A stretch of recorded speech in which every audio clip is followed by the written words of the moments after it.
Hi friends, welcome to another video on oil pastels. I've been enjoying working on little artworks with nature themes, experimenting on toned paper, and adding pops of rich vibrant hues in some studies. Can you spot the Van Gogh inspiration here? In today's video, I will recreate this serene sunset on Inle Lake. See the artwork take shape from scribbly markings to blending into shapes to adding fun highlights for a fairly satisfying outcome. Being new to this medium, I try and keep the approach beginner-friendly. For this artwork, I'll be using the 36 Natural Hues collection by Mont. I keep some tissues and blending stumps handy, and washi tape the borders of my rose-tinted A4 Mungyo pastel sheet. To draw the horizon line in the background, I choose a cool, deep blue-green. I purposely leave some of the raw toned paper intact while doing this so that later in the artwork it stands out as a highlight. Next, I use a slightly warmer green to depict the grass at the edge of the lake.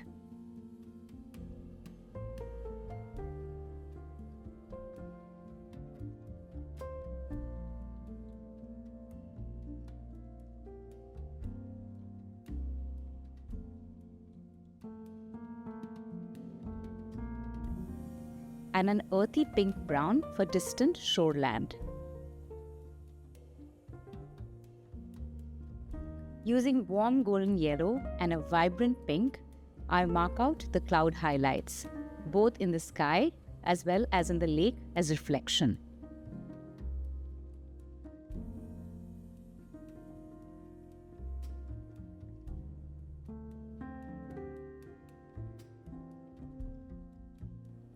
At this stage, I'm just focused on getting the color blocks in. For the hills in the distance, I choose a combination of cool reddish blue, blue-gray, and dark teal.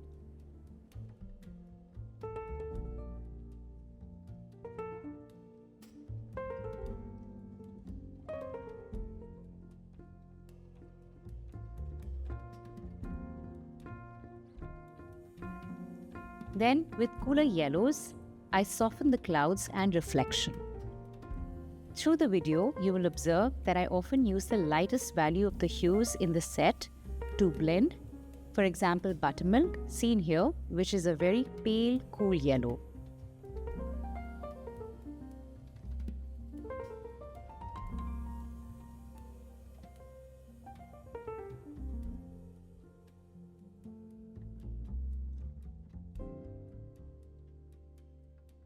Next, I loosely scribble out the dark clouds using purple hues.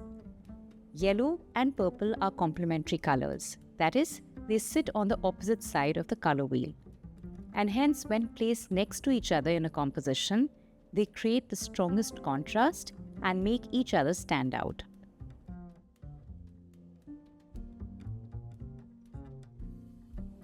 I use the lightest value of cool blue in this set and the palest pink to blend in some of the areas and create the rest of the sky, while bringing in other hues where needed to break the monotony.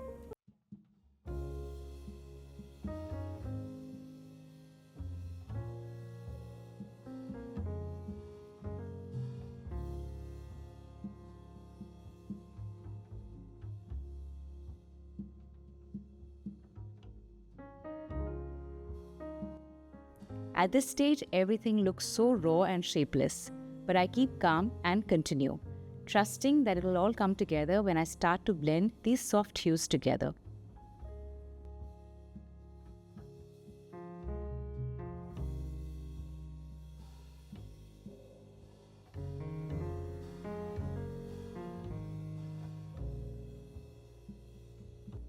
At this stage, I decide to use my finger to blend and not a blending stump, since the area to cover is large and has a sense of fluidity to it.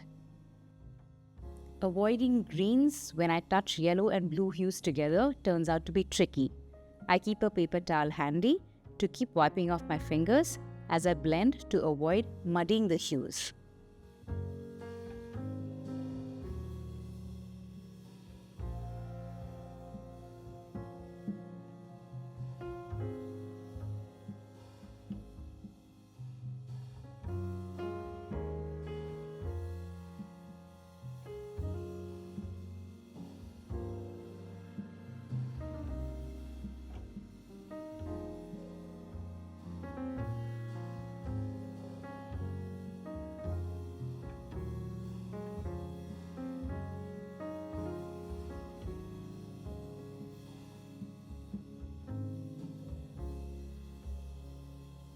I create some soft peaks of the rolling hills to start detailing a bit.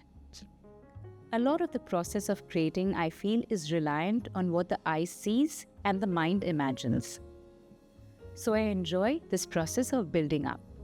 I'm hardly looking at the original picture at this point and working with what I sense as, this seems fun and intuitive.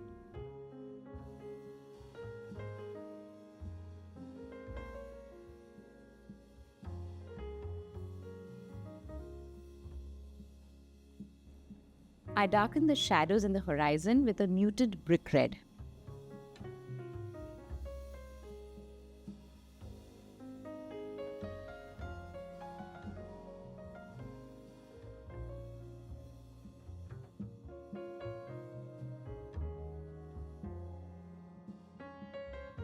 Using a white oil pastel, I create a shining highlight in the water, pulling some pigment just from the neighboring foliage. I'm careful not to get color, however, into the raw paper still showing through. I want to preserve that as a highlight right till the end.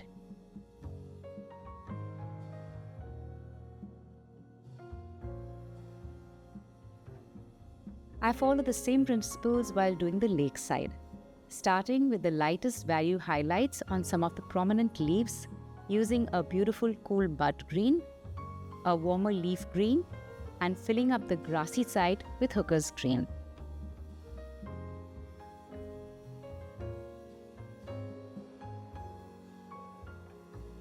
I ensure to leave pockets of raw paper intact to come in and fill it with blue water of the lake. I mix in some deep cool red, which is old mauve in this set, with the green to create shadows on the tall grass. Remember, red and green are complementary colors, and when mixed, they form natural-looking shadows.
The direction of blending the greens is upwards to create the illusion of grass or grass blades by the lakeside.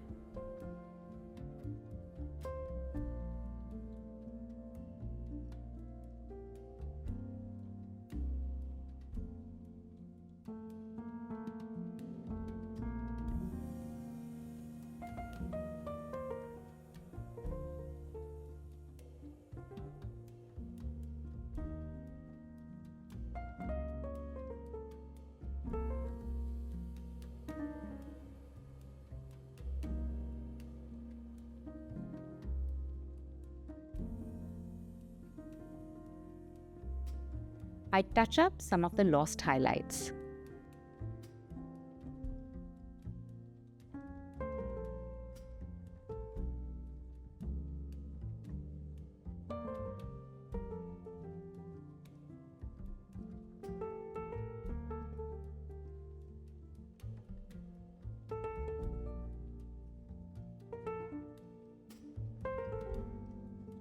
It is at this stage that I bring out a thin blending stump to define the sliver of raw exposed paper as the highlight by painting around it, suggesting the last of the light falling on the lake.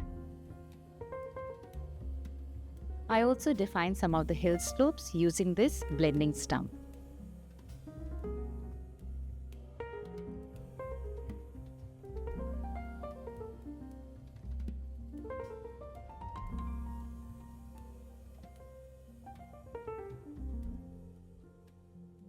I observed that the direction of blending is very important and helps set up the illusion of the objects. For example, pulling the purple clouds radially across the sky from a central point helps give that dramatic cloud effect.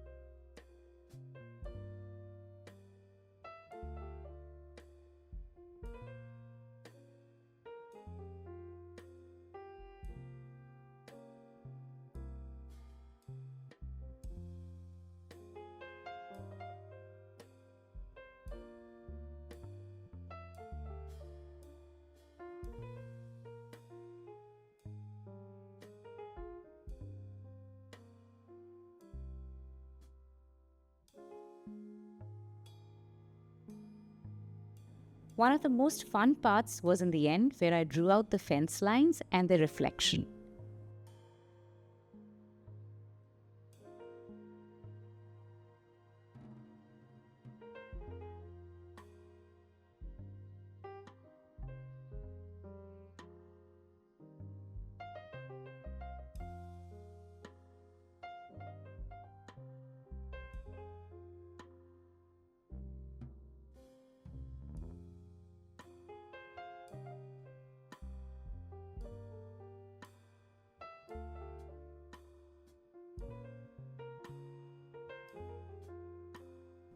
I scumbled some light texture onto the clouds in the end, and with that, I decide to finish this artwork.